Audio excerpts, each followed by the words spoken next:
5 राज्यों के विधानसभा चुनाव के लिए मतगणना जारी। रुझानों में 4 राज्यों में भाजपा को बढ़त।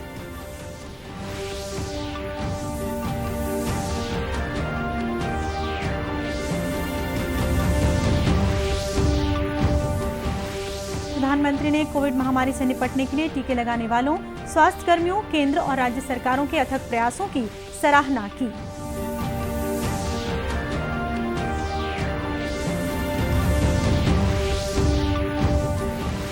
देश में अब तक 179 करोड़ 51 लाख से अधिक लोगों को लगाए गए कोविड रोधी टीके।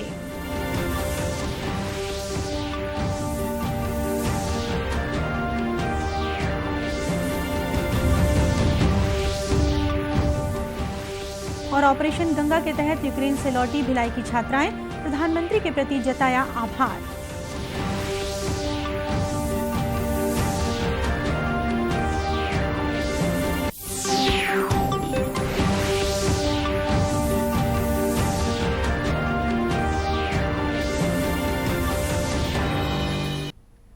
नमस्कार, आप देख रहे हैं दूरदर्शन समाचार। मैं हूं शीतला शुक्ला। अब समाचार विस्तार से। 5 राज्यों में हुए विधानसभा चुनाव में जारी मतगणना के नतीजों और रुझानों के मुताबिक उत्तर प्रदेश में भाजपा दमदार वापसी की ओर अग्रसर है। यहां कांग्रेस को करारी शिकस्त मिलती दिखाई दे रही है। उत्तराखंड में भी भाजपा की वापसी तय है। मणिपुर में भाजपा बहुमत के नजदीक है। गोवा में भी भाजपा की सरकार बनाने की तैयारी है। वहीं पंजाब में आम आदमी पार्टी को स्पष्ट बहुमत मिला है। उत्तर प्रदेश में सभी 403 सीटों के रुझान मिल गए हैं। भारतीय जनता पार्टी भारी अंतर से आगे चल रही है। उसके उम्मीदवार 266 सीटों पर आगे हैं। समाजवादी पार्टी ने 132 सीटों पर बढ़त बनाई है। बहुजन समाज पार्टी 1 और कांग्रेस 2 और अन्य 2 सीटों पर आगे हैं। मुख्यमंत्री योगी आदित्यनाथ ने गोरखपुर सीट से जीत हासिल कर ली है। पूर्व मुख्यमंत्री और समाजवादी पार्टी प्रमुख अखिलेश यादव करहल सीट से आगे चल रहे हैं। उत्तराखंड में सभी 70 सीटों के रुझान मिल गए हैं। कांग्रेस 18 सीटों पर और भारतीय जनता पार्टी 48 सीटों पर आगे है और अन्य 4 सीट पर आगे हैं। पूर्व मुख्यमंत्री और कांग्रेस उम्मीदवार हरीश रावत लालकुआं निर्वाचन क्षेत्र में भाजपा उम्मीदवार डॉक्टर मोहन सिंह बिष्ट से हार गए हैं। पंजाब में सभी 117 सीटों के रुझान आ गए हैं। कांग्रेस 18 सीटों पर और आम आदमी पार्टी 92 सीटों पर आगे चल रही है। शिरोमणि अकाली दल 4 सीटों पर, भारतीय जनता पार्टी 2 सीटों पर और निर्दलीय 1 सीट पर आगे हैं। अमृतसर पूर्व सीट से पंजाब कांग्रेस प्रमुख नवजोत सिंह सिद्धू और शिरोमणि अकाली दल के बिक्रम सिंह मजीठिया आम आदमी पार्टी के उम्मीदवार जीवन जोत कौर से पीछे चल रहे हैं। मुख्यमंत्री चरणजीत सिंह चन्नी भदौर और चमकौर साहिब दोनों सीटों से आम आदमी पार्टी उम्मीदवारों से पिछड़ रहे हैं। आम आदमी पार्टी के प्रदेश इकाई प्रमुख और मुख्यमंत्री पद के उम्मीदवार भगवंत सिंह मान धुरी निर्वाचन क्षेत्र से जीत चुके हैं। अकाली दल के प्रकाश सिंह बादल लांबी से चुनाव हार गए हैं। पटियाला में पूर्व मुख्यमंत्री और पंजाब लोक कांग्रेस के कैप्टन अमरिंदर सिंह आम आदमी पार्टी के उम्मीदवार अजीत पाल सिंह कोहली से पीछे हैं। गोवा में भी सभी 40 सीटों के रुझान आ गए हैं। भारतीय जनता पार्टी 19 सीट और कांग्रेस 12 सीट पर आगे है। आम आदमी पार्टी ने 2 और अन्य ने 7 सीटों पर बढ़त बनाई है। गोवा के वर्तमान मुख्यमंत्री प्रमोद सावंत चुनाव जीत गए हैं। गोवा में भाजपा के नेता प्रमोद सावंत की अगुवाई में राज्यपाल से मिलकर सरकार गठन का दावा पेश करेगी। मणिपुर में विधानसभा की सभी 60 सीटों के लिए चुनाव के रुझान प्राप्त हो गए हैं। भाजपा ने 23 सीटों पर बढ़त बनाई है।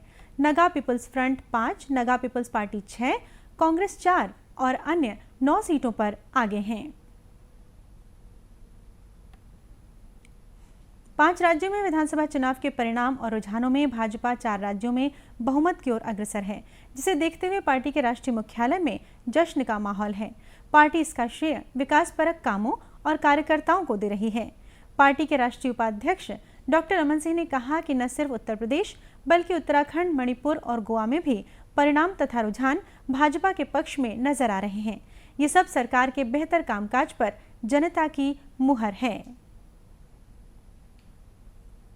ये चमत्कार हुआ है डेवलपमेंट के नाम से, विकास के नाम से, प्रधानमंत्री जी की योजनाओं की वजह से, माननीय उत्तर प्रदेश के मुख्यमंत्री योगी जी के मेहनत की वजह से, उनकी ईमानदारी की वजह से, जिस प्रकार कानून की व्यवस्था वहाँ पे लागू हुई, जिस प्रकार डेवलपमेंट के काम हुए, पॉजिटिव थिंकिंग लेकर जिस प्रकार काम किया, एक ज़बरदस्त नतीजा की ओर रुझान दिख रहा है कि पूर्ण बहुमत के साथ भारतीय जनता पार्टी की सरकार न केवल उत्तर प्रदेश में बन रही है बल्कि उत्तराखंड में भी भारतीय जनता पार्टी बहुमत की ओर अग्रसर दिख रहा है। साथ में मणिपुर में भी हम बहुमत की ओर जा रहे हैं, गोवा में भी हमारी सरकार बनने की स्थिति में दिख रही है।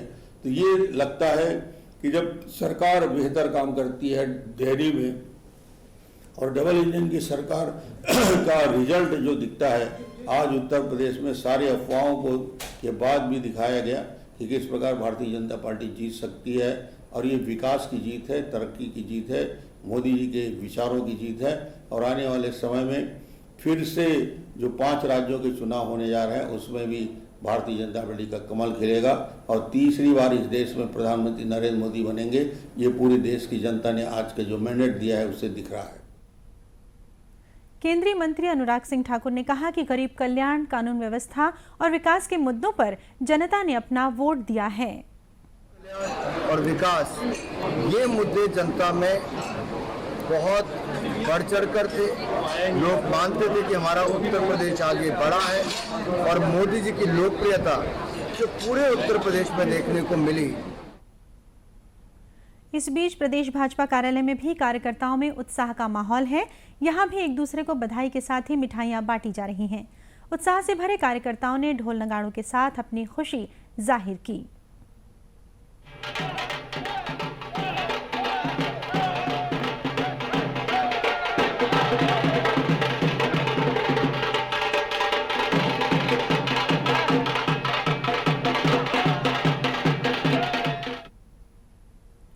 पार्टी कार्यकर्ताओं ने भाजपा को मिल रहे बहुमत पर जनता का आभार प्रकट किया और नारे भी लगाए। नेता प्रतिपक्ष धर्मलाल कौशिक ने कहा कि रुझानों के अनुसार उनकी पार्टी 4 राज्यों में सरकार बनाने जा रही है। 5 राज्यों के चुनाव के जो रुझान आ रहे हैं, उस रुझान में एक प्रदेश को छोड़ करके 4 प्रदेश में बीजेपी सरकार बना रही है। पंजाब कांग्रेस की सत्ता थी और ये सत्ता उनके केंद्रीय नेतृत्व के गलती के कारण से उनके हाथ से निकल गई। ये उनकी दुर्बलता, ये उनकी अक्षमता, ये उनकी अर्धदर्शिता। आज उत्तर प्रदेश के बारे में जिस बात की चर्चा अपन कर रहे थे कि योगी जी की कानून व्यवस्था और जिस प्रकार से उन्होंने काम किया, जनता ने ये बता दिया कि हम योगी जी के साथ हैं, मोदी जी के साथ हैं। और इसी प्रकार से आपके चाहे मणिपुर के हो, गोवा के हो या आपके उत्तराखंड, लगभग सभी जगह बीजेपी की सरकार बन रही है। वहीं प्रदेश कांग्रेस प्रवक्ता सुशील आनंद शुक्ला ने विधानसभा चुनाव में कांग्रेस की स्थिति पर कहा कि जनता ने कांग्रेस को नकारा नहीं है बल्कि विपक्ष में बैठने का आदेश दिया है। हमारी अपेक्षाओं के अनुरूप नहीं आए। जनादेश का सम्मान है। जनता ने कांग्रेस पार्टी को खारिज नहीं किया है। जनता ने कांग्रेस को प्रतिपक्ष में रहने का आदेश दिया है। जनादेश का सम्मान है और एक सजग और रचनात्मक विपक्ष की भूमिका कांग्रेस पार्टी इन 5 राज्यों में निभाएगी। उन्होंने कहा कि पार्टी इस जनादेश का सम्मान करती है। प्रधानमंत्री नरेंद्र मोदी ने कोविड महामारी से निपटने के लिए टीके लगाने वालों, स्वास्थ्य कर्मियों, केंद्र और राज्य सरकारों के अथक प्रयासों की सराहना की है। श्री मोदी ने कल शाम एक उच्च स्तरीय बैठक की अध्यक्षता की, जिसमें कोविड महामारी और विशेष रूप से ओमिक्रॉन लहर और देश में टीकाकरण अभियान की समीक्षा की गई। प्रधानमंत्री ने कोविड से संबंधित प्रोटोकॉल का पालन करने के महत्व पर जोर दिया और निरंतर सामुदायिक सहयोग और लोगों की भागीदारी का आग्रह किया। बैठक के दौरान वैश्विक परिदृश्य और भारत में कोविड की स्थिति पर विस्तृत जानकारी दी गई। टीकाकरण अभियान की दिशा में भारत के लगातार प्रयास और हाल की लहर के दौरान मरीजों के अस्पताल में कम भर्ती होने और कम गंभीरता और मृत्यु दर में कमी लाने में सहायता के लिए टीके की प्रभावशीलता के विश्लेषण के बारे में बताया गया। समीक्षा में सामने आया कि केंद्र सरकार के नेतृत्व में सक्रिय और सहयोगात्मक प्रयासों ने संक्रमण के प्रसार के प्रभावी प्रबंधन में मदद की। ये भी बताया गया कि भारत की महामारी प्रतिक्रिया और टीकाकरण के प्रयासों की विश्व स्तर पर विश्व स्वास्थ्य संगठन, संयुक्त राष्ट्र, अंतर्राष्ट्रीय मुद्रा कोष के साथ साथ हार्वर्ड बिजनेस स्कूल और इंस्टीट्यूट फॉर कॉम्पिटिटिवनेस की रिपोर्टों में सराहना की गई है।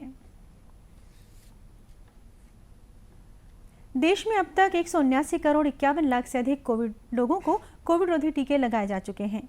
स्वास्थ्य मंत्रालय ने कहा है कि कल 15,95,000 से अधिक लोगों को कोविड के टीके लगाए गए। मंत्रालय ने कहा कि स्वास्थ्य कर्मियों, अग्रिम पंक्ति के कार्यकर्ताओं और 60 वर्ष से अधिक आयु के पात्र लाभार्थियों को अब तक 2 करोड़ 9 लाख से अधिक एहतियाती डोजें दी जा चुकी हैं।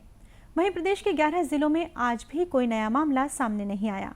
बीते 24 घंटों के दौरान 18,261 सैंपलों की जांच की गई, जिसमें से 55 व्यक्ति कोरोना संक्रमित पाए गए। वर्तमान में प्रदेश की औसत पॉजिटिविटी दर 0.3% है। ऑपरेशन गंगा के तहत यूक्रेन से भिलाई की 2 छात्राएं दीप्ति पांडे और श्रुति कलिहारी वापस आई हैं।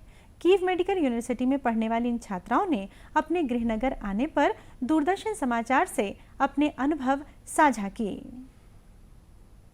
बहुत डरे और सहमे हुए थे ये सारी दुर्घटनाएं देख के। हमारे बाजू में बमबार्डिंग चल रहा था, बट फिर भी हमें हमारे एक तिरंगा पे भरोसा था कि नहीं, हमें कुछ नहीं होगा। जब तक ये तिरंगा है हम सेफ हैं, हमें कुछ नहीं होगा। यूक्रेन और रशिया का जो एक लड़ाई छिड़ी है, उस वजह से हम बच्चे बहुत टेंस्ड हो गए थे और ऐसे में हमारे प्रधानमंत्री ने जो ऑपरेशन गंगा निकाला वो हमारे लिए बहुत मददगार साबित हुआ, क्योंकि हम जब रोमानिया तक पहुंचने के लिए भी जब हम पिचोस्टिन से निकले थे तो हमें बसेस नहीं मिल रही थी, हमें इमिग्रेशन की बहुत सारी दिक्कतें आ रही थी। तो उसमें हमारे प्रधानमंत्री के इस प्लान ने बहुत मदद किया हमें। इन बच्चों के अभिभावकों ने भी ऑपरेशन गंगा के तहत सकुशल वापसी के लिए प्रधानमंत्री को धन्यवाद दिया है। चलाए उसका नहीं कर सकते हैं। हमारी बच्ची वहाँ फंसी हुई थी, वहाँ संकट में थी। ऐसे समय में हमारे प्रधानमंत्री मोदी जी ने जो सुरक्षित हम लोग के बच्चों को लाने का जो काम किया है उसका वर्णन नहीं कर सकते हैं। बच्चे वहाँ फंसे हुए थे तो उस समय हम लोग बहुत ज़्यादा चिंतित थे। तो उस समय में, ऐसे समय में जब प्रधानमंत्री जी के द्वारा एक मिशन गंगा का ये अभियान चलाया गया, वो हमें बहुत राहत दिया। गौरतलब है कि यूक्रेन और रूस के बीच जंग के दौरान युद्ध स्तर पर भारत सरकार द्वारा ऑपरेशन गंगा अभियान चलाया जा रहा है। इसके तहत यूक्रेन के पड़ोसी देशों से विशेष विमान से भारतीय युवाओं को वापस लाया जा रहा है।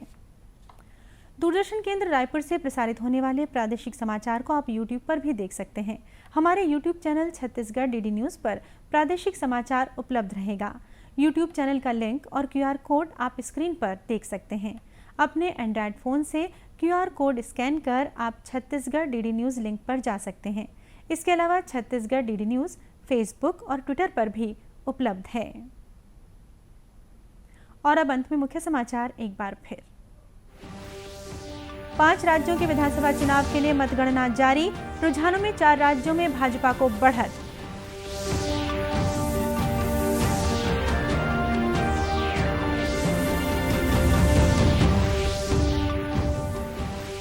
प्रधानमंत्री ने कोविड महामारी से निपटने के लिए टीके लगाने वालों, स्वास्थ्य कर्मियों, केंद्र और राज्य सरकारों के अथक प्रयासों की सराहना की।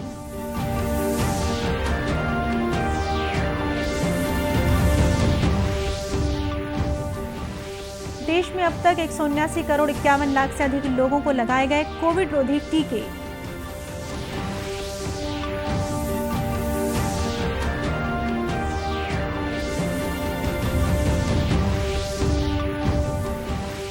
और ऑपरेशन गंगा के तहत यूक्रेन से लौटी भिलाई की छात्राएं, प्रधानमंत्री के प्रति जताया आभार।